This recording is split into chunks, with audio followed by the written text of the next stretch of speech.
Hello everyone, so these are my discussion questions for set 1 of session 19 on the Thich Nhat Hanh's um, True Love Practice for the Awakening Heart. So my first question is, in your own words, explain what mindfulness is. What do you think the benefit is to practice mindfulness throughout one's life? So, as we're going through this through the text, the author gives a lot of insight on why it's beneficial to apply this practice in our life, and start with mindful breathing and stuff like that. So what do you think the overall benefit is, and what would you explain it how would you explain it to somebody else? And my second question is, do you believe meditation itself is difficult to practice?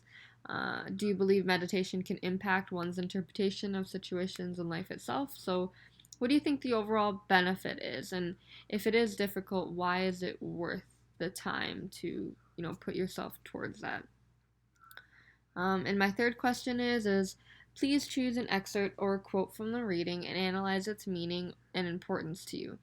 Do you believe this quote is powerful, useful, insightful?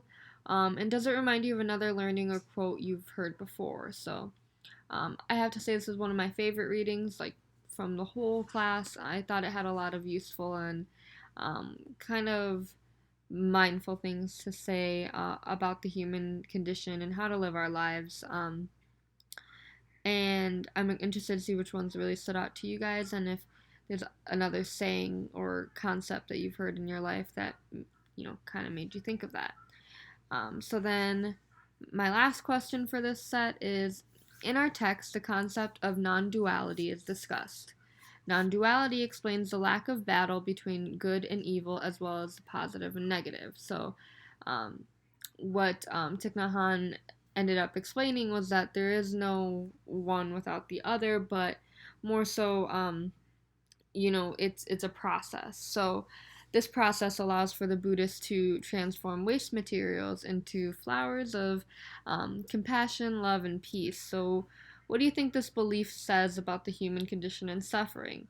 Do you believe it is true to say that if a person has never suffered, he or she will never be able to know happiness? So that's a question we've answered a lot throughout our course, about the importance of suffering and